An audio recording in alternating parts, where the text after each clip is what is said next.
뒤돌아보면 후회스러운 일투성이었습니다.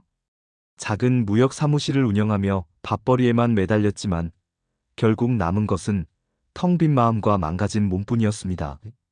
중국에서 싸구려 생활용품을 떼다 파는 일은 겉보기엔 번지르르 했지만 속은 늘 비어 있었습니다. 거래처 사람들과의 술자리는 끊이질 않았고 실적에 쫓기고 외로움에 시달려 술잔을 들이킨 날들이 수없이 많았습니다. 사장님, 오늘 컨테이너 하역 작업 시작합니다. 직원의 전화에 겨우 몸을 일으켰습니다. 숙취로 무거운 몸을 억지로 일으킵니다. 전날 거래처와의 술자리 여파로 머리가 띵하고 속이 울렁거립니다. 샤워로 정신을 차리려 하지만 거울 속 피곤한 얼굴이 삶의 무게를 그대로 보여줍니다. 간단히 커피를 마시며 출근 준비를 합니다. 사무실에 도착합니다.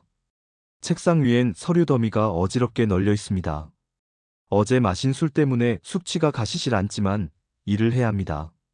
직원들이 출근하며 간단히 인사하고 곧바로 컨테이너 하역 일정과 물류 확인에 들어갑니다. 중국 공급업체와 화상 회의를 시작합니다. 싸구려 생활용품, 주방용품, 플라스틱 소품 등의 단가, 협상과 품질 문제를 논의합니다. 언어 장벽과 시차로 대화가 매끄럽지 않지만 억지로 농담을 섞어가며 분위기를 풀려합니다. 배송 지연에 대한 불만을 조심스럽게 전달하고 다음 컨테이너 물량을 조율합니다. 중국에서 보낸 송장과 계약서를 검토하며 수입 관세와 물류비를 계산합니다. 국내 도매상에서 들어온 주문 문의에 답변하고 제품 샘플 사진을 보내달라는 요청에 중국 측에 다시 연락합니다. 정신없는 와중에 직원이 커피를 건네며 속이 괜찮냐고 묻지만 건성으로 괜찮다고 대답합니다. 시간이 순식간에 지나갑니다. 점심시간입니다. 근처 식당에서 직원들과 간단히 밥을 먹습니다. 식사 중에도 거래처에서 걸려온 전화를 받으며 배송 일정을 조정합니다. 밥맛은 없지만 억지로 몇 숟갈 떠먹습니다. 국내 도매상과 미팅을 위해 차를 몰고 이동합니다. 신제품 샘플을 보여주며 계약을 따내려 하지만 가격 경쟁력에 대한 불만을 듣습니다. 억지로 웃으며 할인 조건을 제안하고 저녁 술자리를 약속하며 분위기를 맞춥니다. 거래처 담당자들과 고깃집에서 저녁을 겸한 술자리에 참석합니다. 소주잔을 주거니 받거니 하며 계약 연장과 추가 주문을 논의합니다. 술에 취해 말이 꼬이고 외로움이 밀려오지만 분위기를 띄우기 위해 억지로 농담을 던집니다. 술자리는 자정 가까이 이어집니다. 비틀거리며 집에 돌아옵니다. 사무실에 두고 온 서류가 떠오르지만 기운이 없어 내일로 미룹니다. 소파에 쓰러지듯 누워 핸드폰으로 중국 거래처의 새 메시지를 확인하다 잠이 듭니다. 텅 빈 마음과 무거운 몸은 여전합니다. 이러한 일과는 실적 압박과 술자리로 점철되어 몸과 마음이 점점 더 망가져갑니다. 재작년 이맘때였던가 불현듯 이혼했던 아내가 떠올랐습니다. 당신, 이제 더는 못 참겠어. 단호한 말투로 이혼을 통보했던 모습이 생생했습니다. 20년 넘게 함께 살아온 사람이었고 대학 시절 첫사랑으로 만나 결혼까지 했던 사이였지만 결국 그렇게 끝이 났습니다. 사람이 변했어. 예전처럼 따뜻하고 가정적인 사람은 어디 가고 이제는 술에 쩔어 가족한테는 무관심하기만 해. 울먹이며 쏘아붙이던 말은 하나도 틀린 게 없었습니다. 사업에 시달리고 술에 찌들어가며 점점 딴 사람이 되어갔고 가정은 뒷전이었으며 아내와 아이들에게 눈길조차 주지 못했습니다. 이러다 몸 망가지는 건 시간 문제야. 제발 술 좀 작작 마셔. 아내는 늘 걱정했지만 들으려 하지 않았습니다. 아니, 들을 수 없었습니다. 술 없이는 하루하루를 버틸 자신이 없었습니다. 하지만 지금 생각해보면 술은 단지 도망치는 핑계였을 뿐 해결책은 아니었습니다. 술 때문에 모든 것이 더 엉망이 되어버렸습니다. 당신 옆에 있는 거 이제 너무 힘들어. 우리 여기서 끝내. 아내는 결국 이혼을 선택했습니다. 그 눈빛을 마주하며 아무 말도 하지 못했습니다. 이미 오래전부터 예감하고 있었던 결말이었는지도 모릅니다. 아들은 군대에 있었고 딸은 고등학교 3학년으로 입시에 매달려 있었을 것입니다. 텅 빈 집, 혼자 남은 사무실. 문득 왜 이렇게 혼자가 된 것일까라는 생각이 스쳤습니다. 술 때문이었을까? 돈 때문이었을까? 아니면 성격이 문제였던 걸까? 씁쓸한 생각만 맴돌았습니다. 그렇게 또 하루가 어김없이 시작되고 있었습니다. 깨질 듯한 머리를 감싸 쥐고 깊은 한숨을 내쉬었습니다. 이제 어떻게 살아야 할까? 어디서부터 다시 시작해야 하는 것일까? 막막한 현실이 눈앞을 가로막았습니다. 나이가 들수록 운동해야 한다는 주변의 잔소리가 아니더라도 언젠가는 운동해야겠다고 마음먹은 지는 오래되었습니다. 그러나 게으름 때문에 실천하지 못하고 늘 미루기만 했습니다. 그러다 예전 등산 동호회에 가입했던 것이 떠올랐습니다. 3번 이상 산행에 불참하면 강퇴된다는 공지 문자 때문이었을까요? 얼떨결에 첫 등산을 결심하게 되었습니다. 짐을 챙기기 시작했습니다. 등산복까지는 필요 없고 등산화만 제대로 준비하면 된다는 말에 등산화만 하나 사서 일요일 아침 집을 나섰습니다. 모처럼 야외로 나와서인지 기분이 나아집니다. 날씨는 쾌청했고 아침 공기는 상쾌했습니다. 오랜만에 느껴보는 기분 좋은 아침이었습니다. 발걸음도 자연스레 가벼워졌습니다. 택시를 타고 약속 장소인 지하철역 앞에 도착하니 관광버스들이 줄지어 서 있었습니다. 하나하나 살펴보다가 가입한 동호회 버스를 발견하고 올라탔습니다. 버스 입구에 서 있던 남자가 혹시 정우님 되시죠? 하고 물었습니다. 네, 하정우 맞습니다. 하고 대답했습니다. 대답했더니 깍듯하게 손을 내밀면서 악수를 청하더라. 캡틴 단풍입니다. 하기에 저도 반갑게 악수했습니다. 그 옆에 있던 40대 초반쯤 되어 보이는 여자도 악수를 청하면서 저는 푸캡틴 산울림입니다. 하길래 역시 반갑게 악수했어요. 등산은 많이 해보셨어요? 아니요, 완전 처음입니다.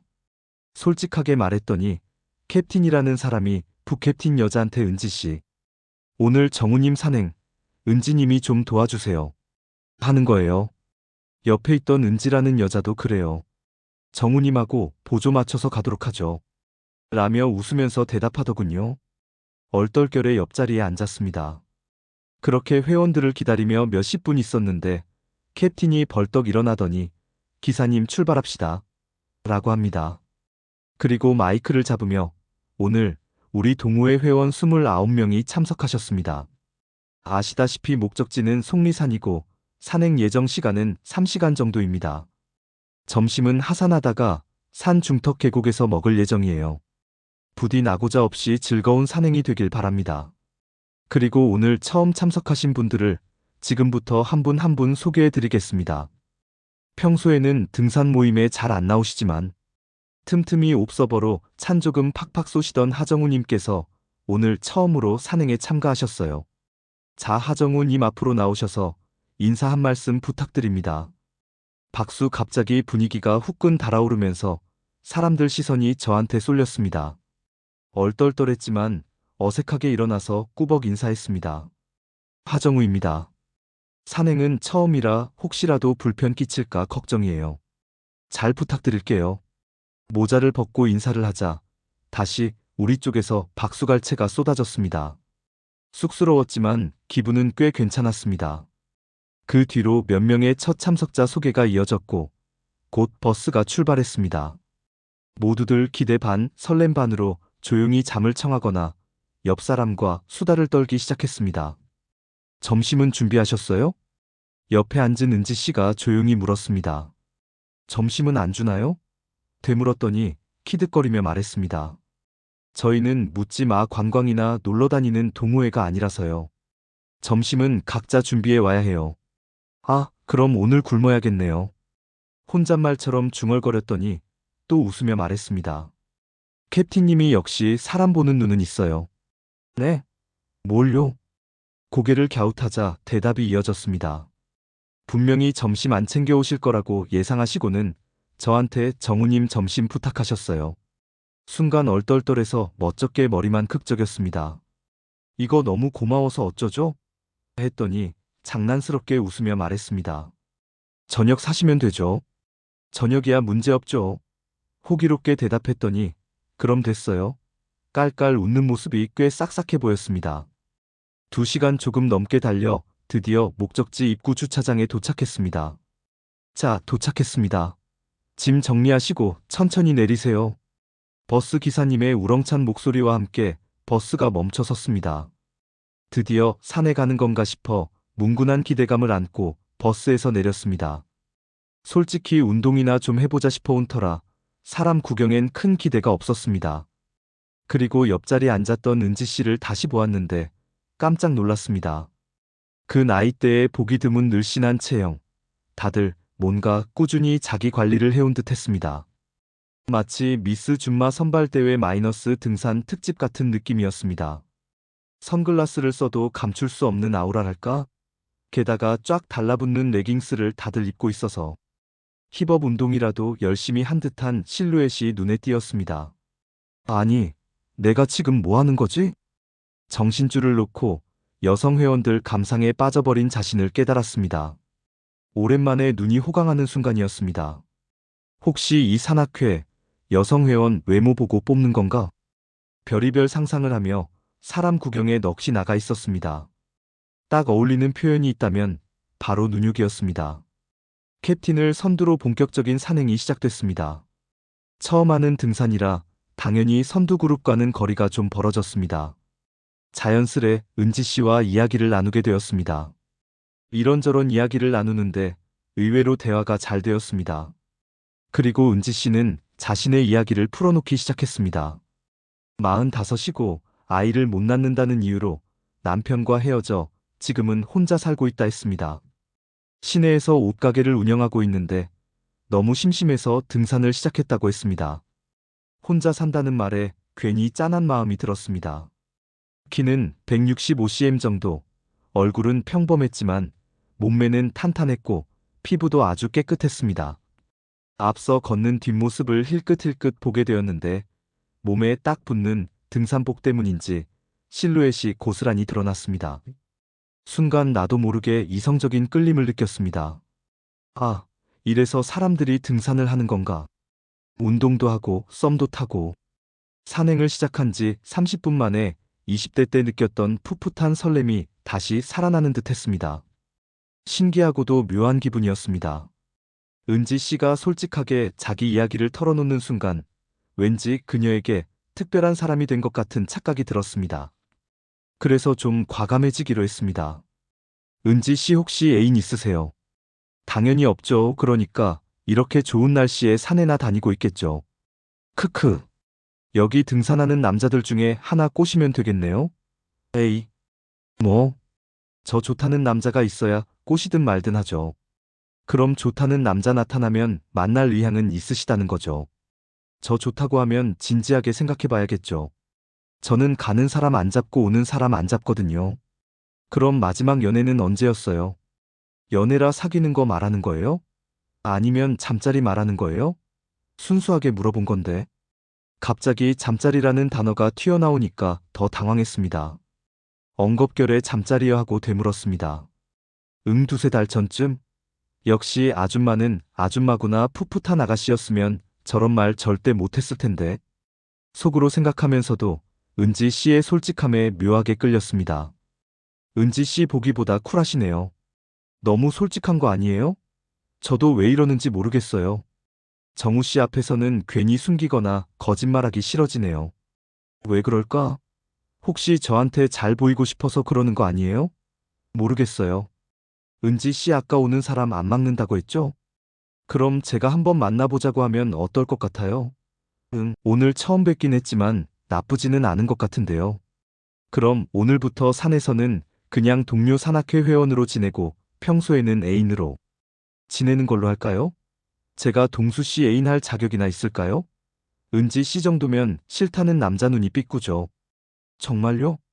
동수 씨랑 얘기하다 보니까 기분이 좋아지네요. 그래요.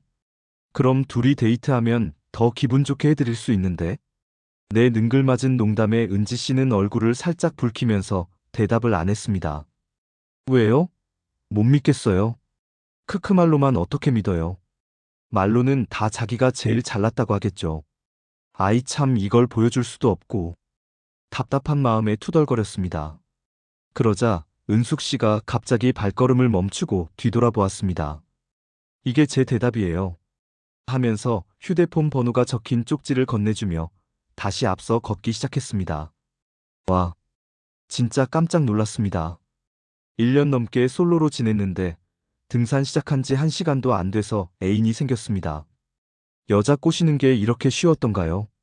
거의 정상 가까이 왔을 즈음 숨이 턱 막히고 다리가 후들거려서 주저앉을 뻔했습니다. 산울림이 그런 모습을 보더니 잠시 쉬었다 가요 하면서 먼저 쉬자고 했습니다. 한동안 숨을 좀 고르고 다시 출발하려는데 은지 씨가 잠깐만요 하더니 자, 이 물 한번 마셔봐요. 이거 완전 보약이에요. 남자한테 엄청 좋다고 하던데. 그녀가 건네주는 물통을 받아 벌컥벌컥 들이켰습니다. 갈증이 싹 가시는 게 진짜 꿀맛 같았습니다. 이거 샘물인가요? 네, 완전 시원하죠. 그러게요. 너무 맛있어서 나도 모르게 다 마셔버렸네. 제가 가서 떠올게요 하면서 일어서려는데 아, 거기는 우리만 아는 옹달샘인데 길이 좀 험해요. 위험해요. 같이 가요 하며 앞장섰습니다. 따라 내려가 보니 진짜 작은 옹달샘이 눈앞에 나타났습니다. 산울림 말대로 비탈길에 이끼가 잔뜩 끼어 있어서 미끄러질까봐 조심조심 내려갔습니다. 거의 다 내려왔을 무렵 은지 씨가 그만 발을 헛디뎌서 엉덩방아를 찍었습니다. 악 비명과 함께 옹달샘 옆으로 나뒹굴자 제가 황급히 내려가 괜찮으세요? 어디 다친 데 없어요? 하면서 일으켜 세웠습니다. 걱정스러운 얼굴로 살펴보는데 순간 은지 씨의 얼굴이 바로 코앞까지 다가왔습니다. 숨막힐 듯 가까운 거리 덩달아 심장이 쿵쿵쾅 뛰기 시작했습니다. 순간 먼저 뽀뽀를 했습니다. 잠시 동안 서로 말없이 어색한 침묵이 흘렀습니다. 묘한 분위기가 감돌았습니다. 여기서 이러시면 안 돼요. 쑥스러운 듯 웃으면서 여기는 우리 동호회 사람들만 아는 곳이에요. 반대편으로 손을 잡아 끌며 올라갔습니다. 조금 더 올라가자 제법 평평하고 아늑한 공간이 나타났습니다. 누구 눈에도 띄지 않을 둘만의 비밀 장소 같은 곳이었습니다. 동네 뒷산도 아닌데 이런 곳을 어떻게 알았는지 의심이 들었습니다. 이러한 상황을 여러 번 겪었거나 누군가에게 들었을 것입니다. 하지만 그 순간을 놓치고 싶지 않았습니다. 처음부터 호감이 있었음을 털어놓았습니다. 떨리는 목소리로 고백하자 수줍게 웃으며 말끝을 흐렸습니다. 아무도 없는 숲속에서 둘만의 오붓한 데이트가 시작되었습니다. 내려갈 시간이 되었다는 아쉬운 목소리가 들렸습니다. 벌써냐며 아쉬움 가득한 목소리로 되물었습니다. 나머지는 내려가서 다시 하자며 윙크와 웃음에 정신이 번쩍 들었습니다. 썸이 시작된 것인지 다시 물통에 물을 채워 정상으로 올라갔습니다. 이미 다른 사람들은 하산 중이었습니다. 초보 때문에 정상 구경을 제대로 못했다는 놀림에 씩 웃는 모습이 보였습니다. 아쉬운 척하며 하산을 시작했습니다. 중턱쯤 내려와 계곡 옆에 자리를 잡고 점심 식사를 시작했습니다. 김밥과 과일을 나누어 먹고 다른 사람들이 가져온 반찬과 술도 얻어 마셨습니다. 입만 가지고 와서 호강한다는 의미심장한 농담이 오갔습니다. 앞으로 계속 산에 나오면 점심 도시락을 담당하자는 제안이 나왔습니다. 식대를 싸게 쳐달라며 능글맞게 받아치자 당연히 깎아주겠다는 웃음 섞인 맞장구가 이어졌습니다. 화기애애한 분위기 속에서 점심 식사를 마치고 하산을 재개했습니다. 올라올 때보다 수월해 다른 사람들과 발맞춰 내려갈 수 있었습니다. 산행이 끝나고 아쉬운 작별 인사를 나누며 손가락은 이미 메시지를 보내고 있었습니다.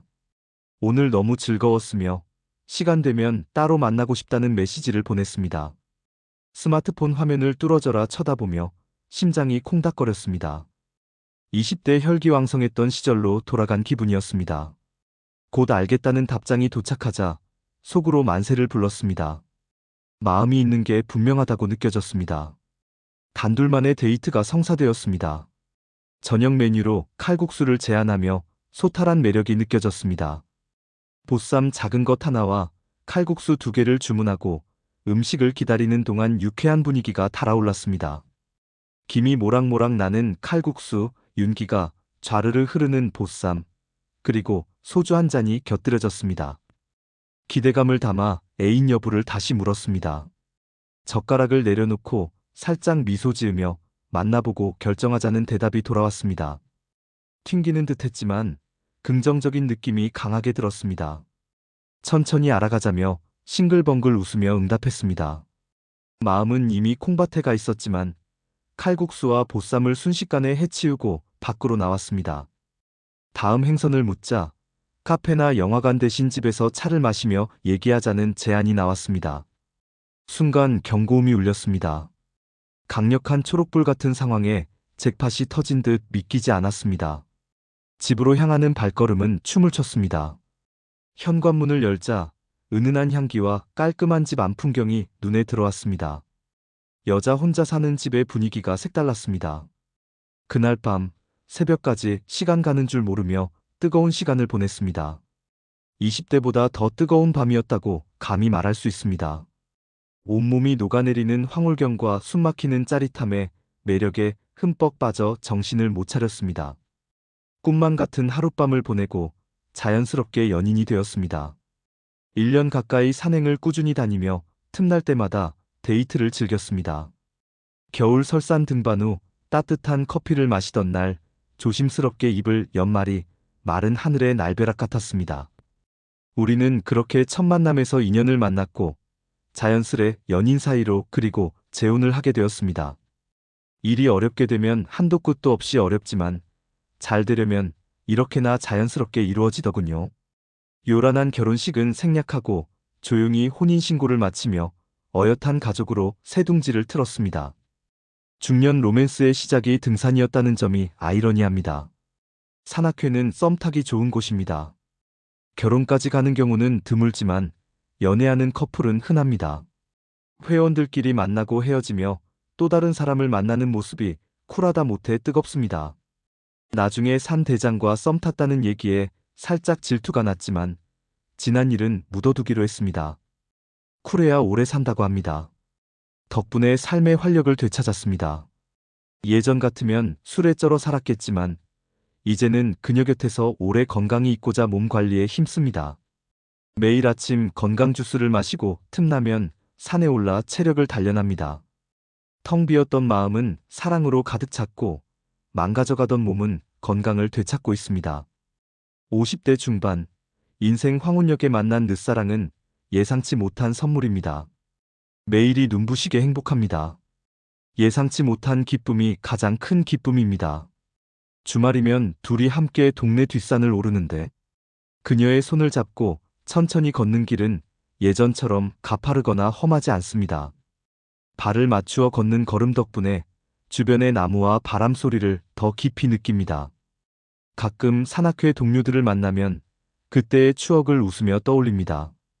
모두가 놀라며 축하해주지만 그들 역시 산에서 찾은 인연들로 각자의 삶을 꾸려가고 있습니다. 인생의 후반전을 이렇게 따뜻하고 충만하게 채울 수 있으리라 누가 알았을까요?